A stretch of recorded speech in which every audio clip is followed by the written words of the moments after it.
Hello दोस्तों, कैसे हैं आप लोग। स्वागत है आपका हमारे यूट्यूब चैनल में।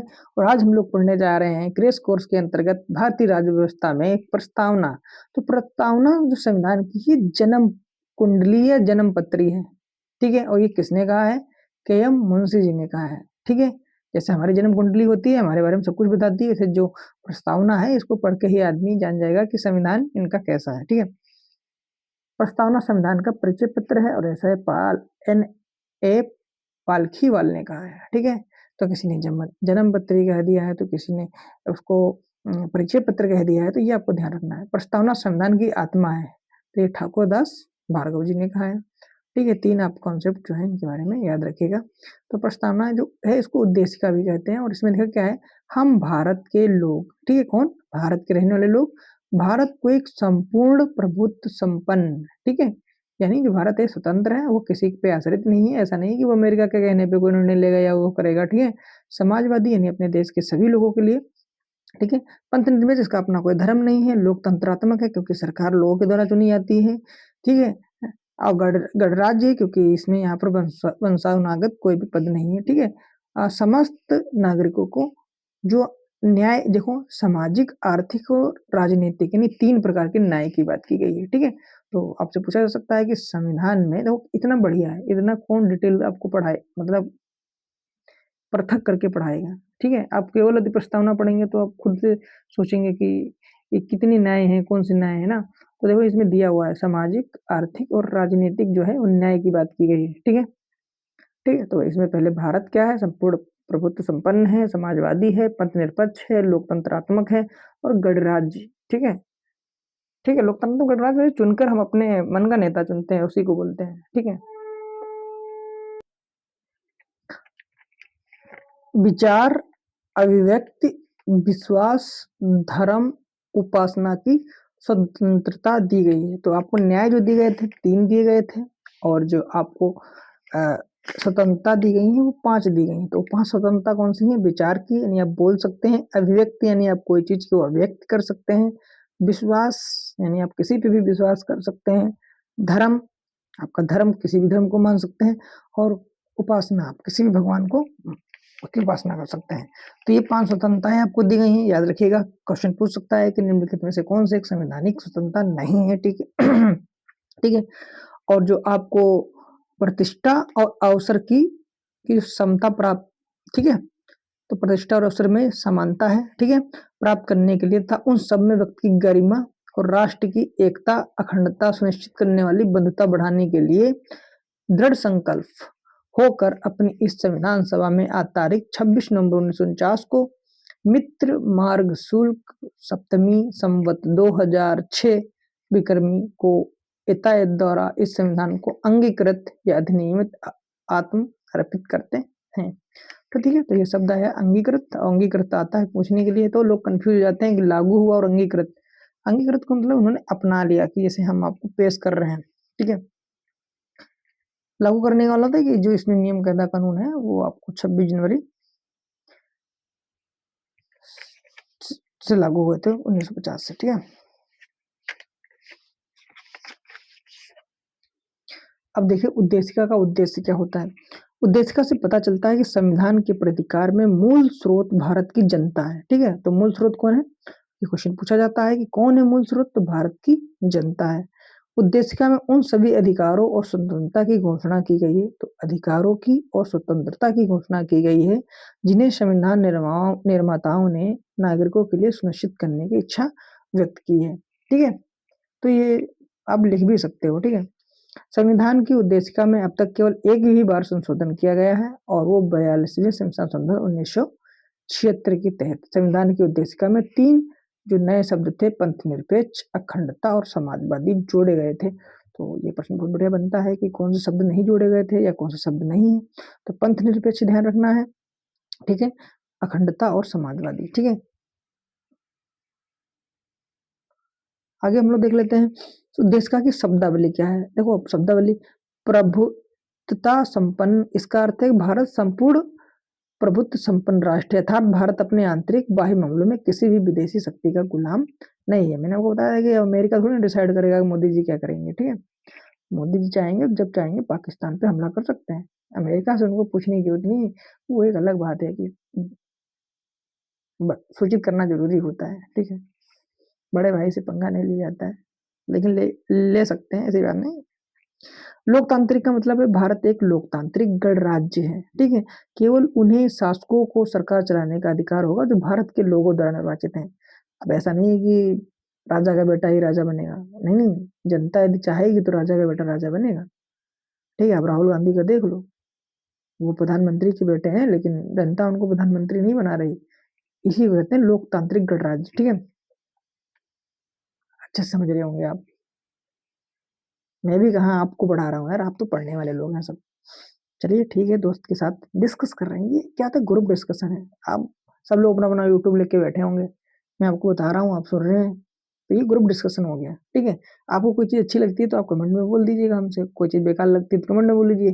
तो ये हम लोग बोल सकते हैं वर्चुअल ग्रुप डिस्कशन कर रहे हैं, ठीक है। हम पढ़ा कहाँ रहे हैं यार, पढ़ने वाले तो आप सब लोग हैं। पढ़ाया उसे जाता है जब इसको सब बोर्ड पे पढ़ाता समझाता बच्चों की तरह। आप लोग बच्चे थोड़ी ना यार, ये सब बचपन से पढ़ते आ रहे हो, हाई स्कूल से लोग पॉलिटिक्स पढ़ने लगते हैं। और आजकल तो इतनी ज्यादा पॉलिटिक्स हो रही है, पढ़ने की जरूरत ही नहीं है। केवल टीवी में समाचार में देख लो, सब समझ में आ जाता है। फिलहाल टीवी मत देखिए, हमारा यूट्यूब चैनल देखिए और हमको सपोर्ट करिए। आगे बढ़ते हैं। भारतीय संविधान प्रतिनिधित्व लोकतंत्र की व्यवस्था का पालन करता है। अब प्रतिनिधित्व लोकतंत्र की व्यवस्था का पालन करता है, जिसमें सांसदों विधायकों को निर्वाचन सीधे भारत की जनता द्वारा किया जाता है, ठीक है। लोकतंत्र दो प्रकार का होता है, प्रत्यक्ष और अप्रत्यक्ष। प्रत्यक्ष लोकतंत्र में लोग अपनी शक्ति का प्रयोग स्वयं करते हैं, जैसे स्विट्जरलैंड। लोकतंत्र के चार मुख्य साधन हैं, परिप्रेक्षा, पहल, प्रत्यावर्तन, प्रत्याशी को वापस बुलाना, जनमत संग्रह, ठीक है। और अप्रत्यक्ष लोकतंत्र में लोगों द्वारा चुने गए प्रतिनिधि को सर्वोच्च शक्ति का प्रयोग करते हैं। तो आप लोग इस बात को देखो, ध्यान रखिएगा, बार बार सुन लीजिएगा मुझको, कि जो प्रत्यक्ष लोकतंत्र क्या होता है, प्रत्यक्ष लोकतंत्र क्या होता है। अप्रत्यक्ष लोक भारत में बताओ कौन सा, कमेंट करके बताओ कि भारत में कौन सा लोकतंत्र है, अप्रत्यक्ष लोकतंत्र है या अप्रत्यक्ष। और भाई देखो, नहीं मेरी बातें समझ में आ रही, वीडियो पुश करो, जो लिखा हुआ पढ़ लो, ठीक है। आगे बढ़ते हैं हम लोग, चलो बता देते हैं यार। परिप्रेक्षा, ठीक है। उसके बाद पहल, प्रत्यावर्तन और प्रत्याशी को वापस बुलाना तथा जनमत संग्रह। गणतंत्र क्या होता है, देश का शासन आम जनता द्वारा उनके द्वारा चुने प्रतिनिधियों द्वारा किया जाता है, ना कि किसी वंशानुगत यानी किसी राजा के पुत्र के द्वारा नहीं। राज्य का शासक लोगों द्वारा निश्चित अवधि के लिए चुना जाता है, ठीक है। जनता का, जनता के लिए, जनता द्वारा शासन, ठीक है। ये अब्राहम लिंकन की लोकतंत्र की परिभाषा है, ठीक है। चलिए आगे बढ़ते हैं हम लोग। पंथ निरपेक्ष, भारत एक पंथ निरपेक्ष राज्य है। इस राज्य का कोई धर्म नहीं है, सभी धर्मों को समान रूप सम्मान देगा। राज्य धर्म के आधार पर नागरिकों को विभेद नहीं करेगा। ऐसा नहीं है कि मोदी सरकार आ गई तो मुसलमानों पर अत्याचार होगा, बिल्कुल नहीं। और ऐसा भी नहीं है कि अवैश्विक सरकार आ जाएगी तो हिंदुओं पर अत्याचार होगा। हाँ, वो अलग बात है कि पाकिस्तान में ऐसा नहीं होता है, बांग्लादेश में ऐसा नहीं होता है, लेकिन इंडिया में नहीं हो सकता है। और वो बात की बातें हम इसमें नहीं करेंगे, ये सब पॉलिटिकल मुद्दे हैं। समाजवादी क्या है, समाजवादी शब्द का अर्थ है भारत एक ऐसा राज्य है जो सामाजिक आर्थिक और समानता को बढ़ावा देता है, ठीक है। सामाजिक आर्थिक समानता को बढ़ावा देता है, प्रतिबद्धता रखता है भारतीय समाजवाद, लोकतांत्रिकवाद समाजवाद, ना कि साम्यवादी समाजवाद। उत्पादन वितरण के सभी संसाधनों पर राष्ट्रीयकरण और निजी संपत्ति का उन्मूलन शामिल है। भारतीय समाजवाद मार्क्सवाद और गांधीवाद से मिला जुला है। अब जैसे आपको मैं क्या समझाऊं, समाजवाद ऐसा समझ लो जैसे कि सरकार जो है वो निजी और खुद के साधनों पर उसका अधिकार है, वो चाहती है ना, तो वो निजी लाभ को लेकर वो उन लोगों को भी बांट सकते हैं जिनका बिजनेस में कोई योगदान नहीं। बस यही समाजवाद है, ठीक है। चलिए आगे हम लोग पढ़ते हैं न्याय। तो न्याय हिला है भाई। प्रस्तावना में न्याय तीन रूपों में शामिल है, सामाजिक न्याय, आर्थिक और राजनीतिक न्याय, अभी हमने आपको बताए थे। और इन आर्थिक न्याय, राजनीतिक न्याय उनकी सुरक्षा मौलिक अधिकार और नीति निर्देशक सिद्धांतों के पदों के जरिए की जाती है। सामाजिक न्याय का मतलब है प्रत्येक व्यक्ति के साथ जाति, रंग, धर्म, लिंग के आधार पर भेदभाव किए बिना समान व्यवहार किया जाना चाहिए। आर्थिक न्याय का अर्थ होता है कि आर्थिक कारणों के आधार पर किसी भी व्यक्ति के साथ भेदभाव नहीं किया जाना चाहिए, संपदा, आय, संपत्ति की असमानता को दूर। अच्छा, आपने बॉलीवुड पिक्चर देख रही होंगी तो उसमें देखा होगा कि हीरो का पिता गरीब है, विलेन बहुत अमीर है, ठीक है, और उसकी बेइज्जती करके भगा दिया जाता हो तो फिर हीरो अमिताभ बच्चन उसका बदला लेने जाता है। तो इस तरीके के आपने जो मूवियों में देखा होगा, इसी को आर्थिक न्याय वाला बात होता है। और फिर हीरो जो होता है वो जैसे वो अमिताभ बच्चन की एक मूवी आपने देखी होगी जिसमें सूर्यवंशम, अमिताभ बच्चन बस चला के करोड़पति बन जाता है। सोचो यार, आज के जमाने में ऐसा पॉसिबल है क्या? नहीं, असल मूवियों में होता है, ठीक है।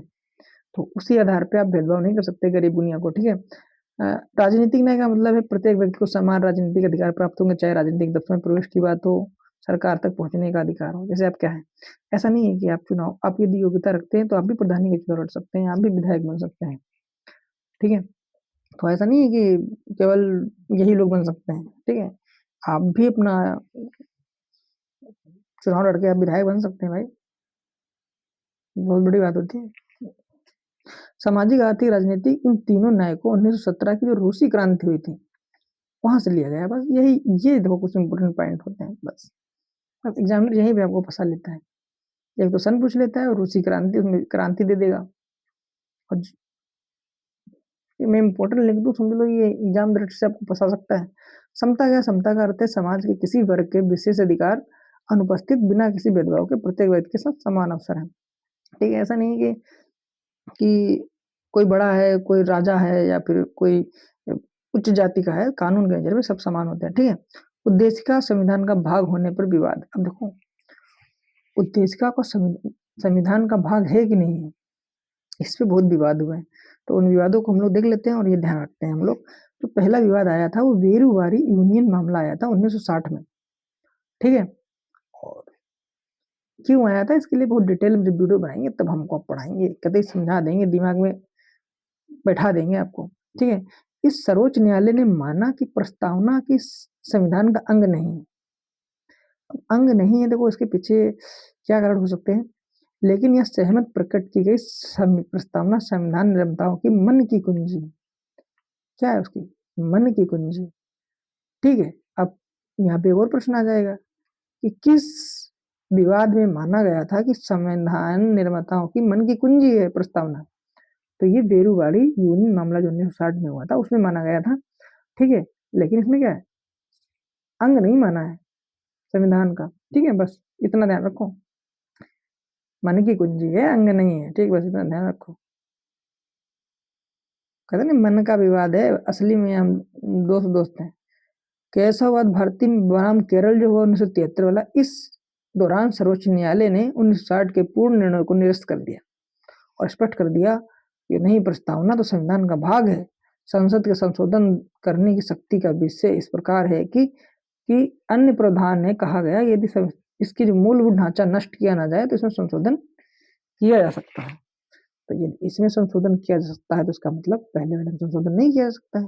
अरे वो लिखा नहीं है तो बताएंगे नहीं यार, कंफ्यूज मत होना, ठीक है। तो इसमें कहा गया कि संविधान का अंग है और इसमें संशोधन किया जा सकता है, लेकिन करो, लेकिन उसके मूल संविधान को नष्ट ना काटो।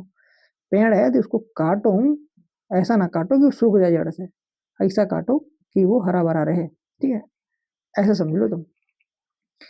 एस आर बम्बई 1994 में, ठीक है। तो न्यायमूर्ति रामास्वामी ने पूर्ण निर्णय को खारिज करते हुए कहा प्रस्तावना संविधान का अभिन्न अंग है, ठीक है, अभिन्न अंग है, ठीक है। अगले हम लोग पढ़ेंगे नागरिकता।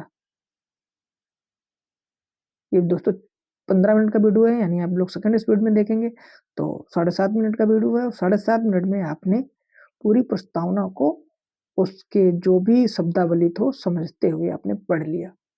इससे बढ़िया 7.5 मिनट में आप क्रैश कोर्स में रिवीजन नहीं कर सकते, ठीक है। तो जुड़ जाइए, शेयर कर दीजिए, सपोर्ट कीजिए। और मैं तो देखो बैठ गया था 4-5 वीडियो डालकर, लेकिन मुझे यार एकदम से 5-10 सब्सक्राइबर मुझे मिल गया। मैंने सोचा इतनी बुरी क्वालिटी में बना रहा हूँ तो 5-10 सब्सक्राइबर मिल गए। और सोचो दी मेरे को जिस दिन 100 लोगों ने सब्सक्राइब कर लिया, मैं तो भाई इससे भी अच्छी क्वालिटी में लेके आ जाऊंगा, कसम से बता रहा हूँ। तो प्लीज दोस्तों शेयर कीजिए, जबरदस्ती दीजिए, मेरा व्यूज टाइम बढ़ाइए। और फिर मैं देखिए जिस दिन बोर्ड पे पढ़ाऊंगा कुल्ला करा दूंगा मैं आपको संविधान में। कुल्ला करने का मतलब समझते हैं कि संविधान मुंह खोलेंगे तो आपके मुंह से संविधान निकलेगा। एक एक अनुच्छेद आपके दिमाग में रटा होगा। भरोसा करके देख लीजिए, मैं जिस दिन बोर्ड पे आ गया ना उस दिन सही बता रहा हूँ।